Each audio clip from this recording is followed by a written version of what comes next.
Develop the ability to act, take action. Not hasty if it isn't required, but don't lose much time. Here's the time to act. When the idea is hot and the emotion is strong. That's the time to act. You say, Mr. Rohn, I'd like to have a library like yours. See, if you feel strong about that, what you got to do is get the first book and then get the second book. Before the feeling passes and before the idea gets dim, action pronto, action immediate, action as soon as possible. Because if you don't, here's what happens. We call it the Law of Diminishing Intent. We intend to when the idea strikes us. We intend to when the emotion is high. But now if you don't translate that into action fairly soon, now the intent starts to diminish. And a month from now it's cold. A year from now, can't be found. So act. Set up a discipline when the emotions are high and the idea is strong and clear and powerful. That's the time to set up the discipline. Somebody talks about good health and you're stirred. Says, right, I need to get a book on nutrition. Get the book before the idea passes and before the emotion gets cold. Go for the book. Start the library. Start the process. Fall on the floor. Do some push-ups. Action. Got to take action. Otherwise, the wisdom is wasted. Otherwise, the emotion soon passes. Unless you put it into a disciplined activity. Capture it. Disciplines is called how to capture the emotion and how to capture the wisdom and translate it into equity. Disciplines. Now here's what's important about disciplines. All disciplines affect each other. In fact, here's a good philosophical phrase. Everything affects everything else. Nothing stands alone. Don't be naive in saying, well, this doesn't matter. I'm telling you, everything matters. There are some things that matter more than others, but there isn't anything that doesn't matter. Okay. We all pity the man who says, well, this is the only place I let down. Not true. Key to take home. Every letdown affects the rest of your performance. Every letdown affects the rest. This is part of the educational process on personal development. If you don't take the walk around the block, you probably won't do the apple a day. If you don't do the apple a day, you probably won't start building your library.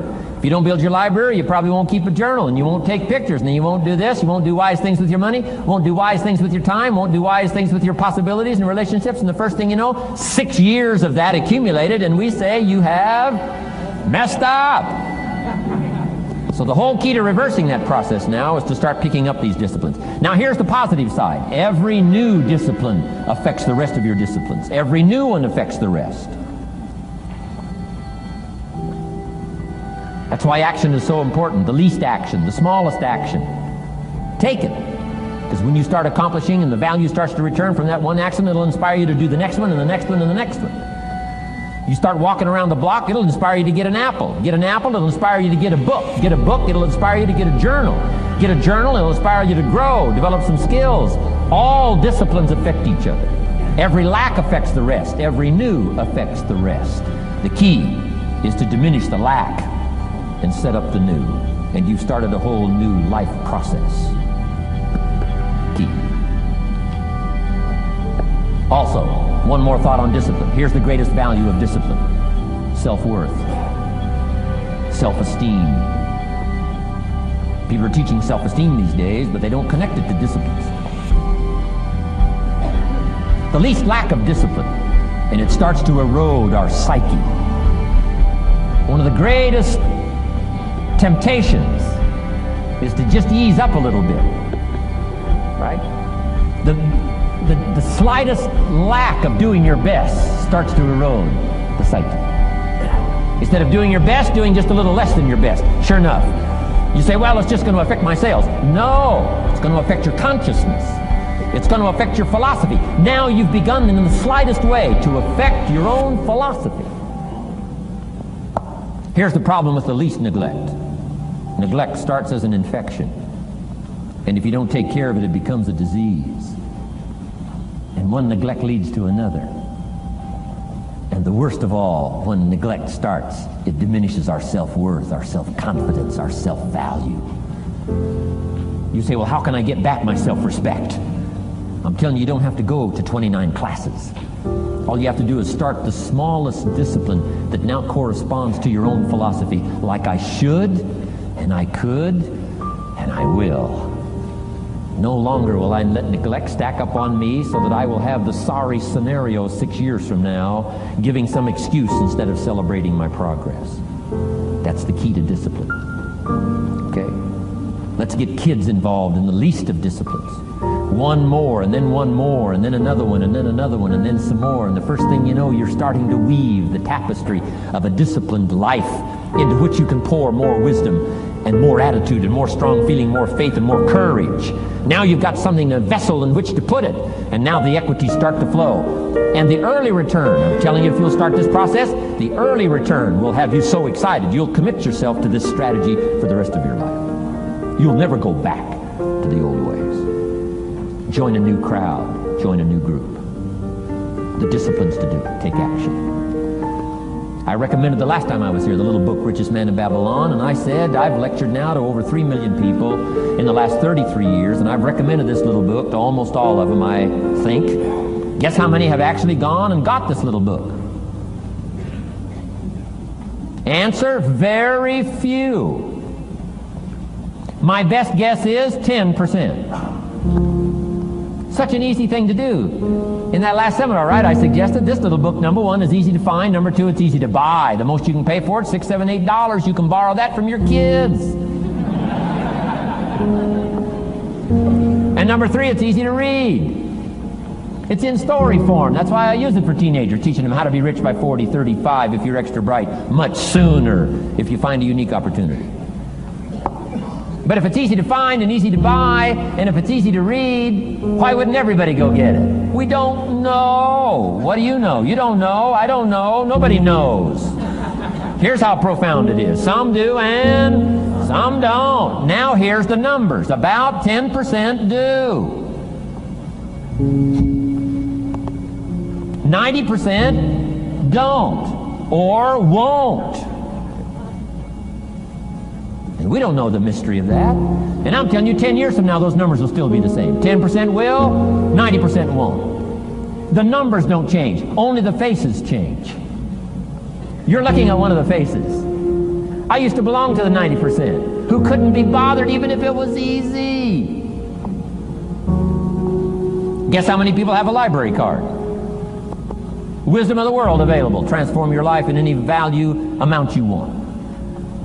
By the way, how much is a library card in Texas? Free. Here's what free is. Easy. I mean, it can't be any easier than free. Somebody says, well, would you bring it by? Well, no. At least you got to go get it. No.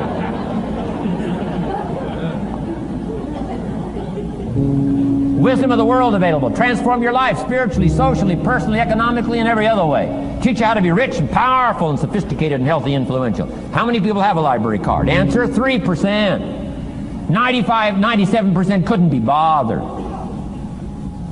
Guy specializes in happy hour, but he doesn't have a card. And now readily and quickly blames the government and blames his company and blames policy and blames the pay scale. When if he only knew, if he joined the 3%, here's my advice to you today. Walk away from the 97%. Don't talk like they talk. Don't act like they act. Don't go where they go. Don't specialize in what they specialize in. Throw away the blame list they cling to. Start you a new life. You say, well, is it as simple as getting a library card and join the 3%? And the answer is, of course. Of course. That's how easy this stuff is. This is so easy. It's so simple. It's not complex. You don't need a 2,000-year-old guru. You don't need multi-track affirmations. I'm telling you, don't. Affirmation without discipline is the beginning of delusion. Key.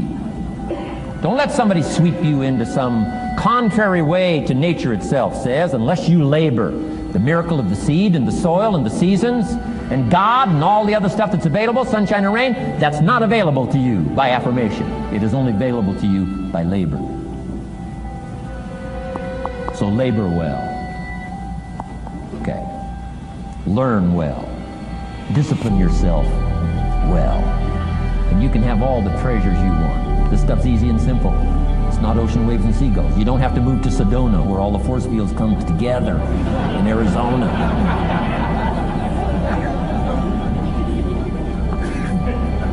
Let's teach our kids the simple ways to transform their health, number 1. Their economics, number 2. Their ability to communicate, number 3. Their life and treasure and lifestyle, number 4. Spirituality, number 5. And the list goes on and on. Let's not leave out any of the least of disciplines that encourage us to do the next one, to do the next one, to do the next one. First thing you know, this whole scenario for you is spinning up instead of out of control on the negative side. This is all you got to do. It's as simple as this. It's as simple as a start, committing yourself to life change. And once you start down this road, I promise you, you'll join the 10% and the 3%.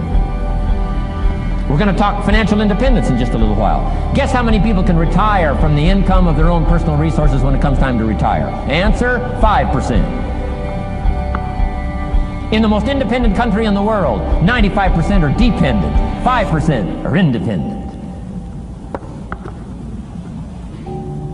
Take charge of your own retirement. I'm telling you, if you take charge of your own retirement through personal development and all these skills we've taught today, plus what's coming up, financial independence, I'm telling you, take charge of your own retirement, you can multiply it at least by 5, maybe by 10, maybe by 20, maybe by 100. Let the government take care of it, some company take care of it, you got to divide by 5. Take charge of your own life, take charge of your own day, take charge of your own conversation, take charge of your own family, take charge of your own possibilities. And learn these skills, develop this kind of strategy, and I'm telling you, life will open up for you. Join the 3%, join the 10%, join the 5%, walk away from the 95%. In our Leadership Weekend we teach, find out what poor people read and don't read it. Don't talk like they talk. Lend a helping hand, but don't fall into their poor philosophical scenario. Don't blame what they blame. Don't use the excuses they use. It's called the language of the poor. Switch gears, switch language, switch ideas, switch strategy. Start with the simplest of disciplines. And don't bemean any of these disciplines. The smallest of disciplines starts the process of life change. And if you'll invest in this thing called discipline, you can have whatever you wish. It's called the beginning of a miracle. Now here's the last clue on discipline. Do the best you can. We covered earlier, but here's a good scenario for the do the best you can. I've got a good question for you. Is the best you can do all you can do? And the answer is no. Strangely enough. If we all fell on the floor right now and did as many push-ups as we possibly could, and let's say for some reason you haven't been into push-ups lately, I can't imagine why, but let's say the best you can do is 5. And you look up at the rest of us and say, hey, 5 is the best I can do. We can tell by the look on your face that's probably true. 5 is the best you can do. Now, is 5 all you can do? The answer is no. If you rest a little, you can do 5 more. Wow. And if you rest a little, you can do 5 more. And if you rest a little, you can do 15 more. How did we get from 5 to 15? It's a miracle.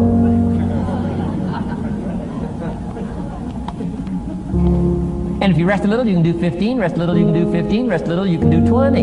How did you get from 5 to 20? It's a miracle. Did you know you can keep doing that? Do a little more, rest a little, do a little more, rest a little, and finally get up to 50 push-ups? Is it possible to get up to 50 push-ups? Of course. How do you go from 5 to 50? It's a miracle.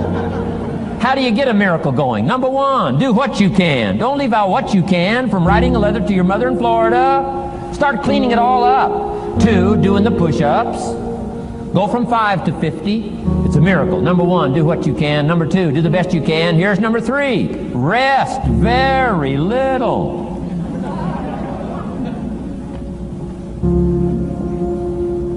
Don't rest too long. Why? The weeds take the garden.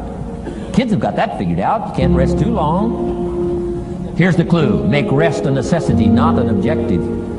The objective of life is not to rest. The objective of life is to act. Think of more disciplines. Think of more ways and means in which to use your own wisdom and your own philosophy, and use your own attitude, your own faith, your own courage, your own commitment, your own desires, your own excitement. Invest it, invest it, invest it, invest it in discipline so that it's not wasted. The smallest of discipline. Thereby transform your life. Join the 5%, join the 10%, join the 3%. Guess when I went and got this little book, Richest Man in Babylon? The same day I heard about it. I went and got it. Somebody says, well, Mr. Rohn, does that make you different than most other people? And the answer is yes. Somebody says, well, why is that? We don't know. We don't know. What do you know? You don't know. I don't know. None of us knows. Some do and some don't. The numbers don't change. Only the faces change. From those who get in on a seminar like this, listen to a dynamic sermon, read a book, listen to some cassettes, take seriously the next conversation of a friend who wants to level with you, and do something about it. You can walk away from the 97% and not live there anymore. Because if you don't, the next 6 years of your life will be like the last 6. Mr. Shove said to me, Mr. Rohn, 6 years now you've been working. I'm telling you, the next 6 years of your life is going to be like the last 6 unless you take advantage and start making these personal changes. I made the changes, totally revolutionized my life. So take a look at the next 5 years of your life. It's going to be like the last 5 unless you change. And if you will change, everything will change. Join the 5%. 10 years from now, the numbers are going to be the same. But I'm telling you, some faces in this audience can change and start showing up in the 3% crowd, in the 5% crowd, in the 10% crowd, and thereby dynamically affect your life and your future.